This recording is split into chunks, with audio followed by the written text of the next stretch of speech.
২৬ বিধানসভা ভোটের বাকি বছর খানেক, তারই মধ্যে প্রস্তুতির তোড়জোড় শুরু করেছে সমস্ত রাজনৈতিক দল। ২১-এর ফলাফল থেকে শিক্ষা নিয়ে ২৬ নিয়ে বোধহয় বেশি সতর্ক বিজেপি। আরো ভালো ফল করতে আগে থেকে প্রস্তুতি নিচ্ছে গেরুয়া শিবির। মুখ্যমন্ত্রী মমতা বন্দ্যোপাধ্যায়ের উত্তরবঙ্গ সফরের মাঝেই বড় ঘোষণা করেছিল বিজেপি। আগামী ২৯শে মে উত্তরবঙ্গে আসছেন প্রধানমন্ত্রী নরেন্দ্র মোদী। ২৯শে মে আলিপুরদুয়ারে জনসভা ও প্রশাসনিক বৈঠক করবেন প্রধানমন্ত্রী নরেন্দ্র মোদী। এর দুদিন পর ৩১শে মে রাতে কলকাতায় পা রাখতে পারেন কেন্দ্রীয় স্বরাষ্ট্রমন্ত্রী অমিত শাহ। সূত্রের খবর, আগামী ১লা জুন দিনভর তিনি একাধিক বৈঠকে ব্যস্ত থাকবেন। এরপর ১লা জুন রাত বা ২রা জুন সকালে ফের দিল্লি ফিরবেন কেন্দ্রীয় স্বরাষ্ট্রমন্ত্রী। বিজেপি সূত্রের খবর, ৩১ তারিখ রাতে দিল্লি থেকে দমদম বিমানবন্দরে নামবেন অমিত শাহ। ১ তারিখ ম্যারাথন কর্মসূচি রয়েছে তার। সায়েন্স সিটিতে একটি অনুষ্ঠানে যোগ দেবেন তিনি। সংসদে বিধায়কদের সঙ্গে একটি বৈঠকও করবেন। এছাড়া কর্মকর্তাদের সঙ্গে রুদ্ধদ্বার বৈঠকের সম্ভাবনা।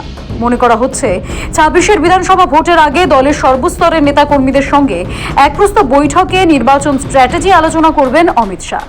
জানা গিয়েছে, আগামী ২৬শে মে বিরোধী দলনেতা শুভেন্দু অধিকারী বিধানসভার পরিষদীয় দলের বৈঠক ডেকেছেন। সেখানে মোদী শাহর সফর নিয়ে আলোচনার সম্ভাবনা বেশি।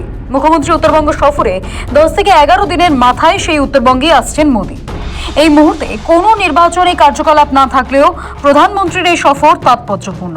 সম্প্রতি পাকিস্তানের বিরুদ্ধে অপারেশন সিঁদুর অভিযানে যে সাফল্য পেয়েছে ভারত, তার প্রচার করতে পারেন মোদী। পাশাপাশি প্রশাসনিক সভা থেকে প্রধানমন্ত্রী পশ্চিমবঙ্গ সহ আরও একাধিক রাজ্যের জন্য অনেক প্রকল্পের সূচনাও করবেন বলে জানা গিয়েছে। ২০১৬ সালে ভোট প্রচারে শেষবার আলিপুরদুয়ারে এসেছিলেন নরেন্দ্র মোদী। প্রধানমন্ত্রী সফরের প্রস্তুতি নিয়ে কোনো খামতি রাখতে চাইছে না বঙ্গ বিজেপি। বিগত বেশ কয়েকটি নির্বাচনের ফলাফল পর্যালোচনা করলে স্পষ্ট বোঝা যায়, উত্তরবঙ্গে দাপটের সঙ্গে রাজ্যের শাসক দলকে কোণঠাসা করেছে মোদী ব্রিগেড। এদিকে মোদীর সফর শেষের পরেই বাংলায় আসতে পারেন মোদীর সেনাপতি অমিত শাহ। ইতিমধ্যেই রাজ্যের অধিকাংশ সাংগঠনিক জেলায় জেলা সভাপতির নাম ঘোষণা করেছে পদ্ম শিবির। তবে রাজ্য সভাপতির নাম এখনো ঘোষণা করা হয়নি। সেক্ষেত্রে কেন্দ্রীয় মন্ত্রী সুকান্ত মজুমদারই বিধানসভা ভোট পর্যন্ত রাজ্য সভাপতির পদে থাকবেন নাকি নতুন কাউকে দায়িত্বে আনা হবে, তা নিয়েও কৌতূহল রয়েছে রাজনৈতিক মহলে। যদিও এই সফর নিয়ে বিজেপিকে বিততে ছাড়েনি শাসক শিবির। ভোটের সময় ডেলি প্যাসেঞ্জারে আসেন, কুৎসা করেন। আগেই তোপ দেখেছে শাসক শিবির।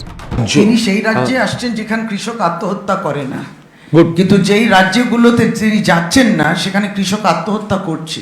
তাদের কাছে কৃষকরা যখন বছর পর বছর বসে রইল, তাদের দাবি শোনার জন্য কেউ যায়নি। তিনি আসছেন এখানে আন্দোলন করার জন্যে। সামনে ২০২৬, এখন অনেকবার যাতায়াত হবে, টাকাও বন্ধ হবে, আবারও হারবে, আবার যাতায়াত হবে।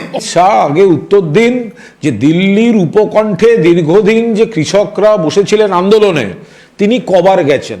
কেন কৃষকদের দিল্লিতে ঢুকতে দেওয়া হয়নি?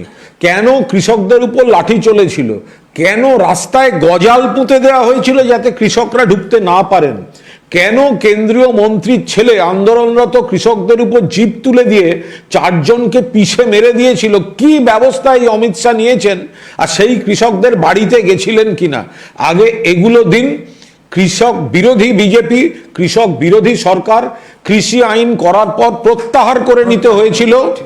এখানে আসছেন নাটক করতে। আগে পশ্চিমবঙ্গের বকেয়া টাকা দিন, খালি হাতে রাজনীতি করতে আসবেন না। বছর ঘুরলেই রাজ্যের বিধানসভা নির্বাচন। তার আগে প্রধানমন্ত্রী এবং স্বরাষ্ট্রমন্ত্রীর এই সফর যথেষ্ট তাৎপর্যপূর্ণ বলে মনে করা হচ্ছে। বৈঠকে ২৬-এর ভোটের রণকৌশল নিয়ে আলোচনা হতে পারে। ব্যুরো রিপোর্ট, সময়, কলকাতা।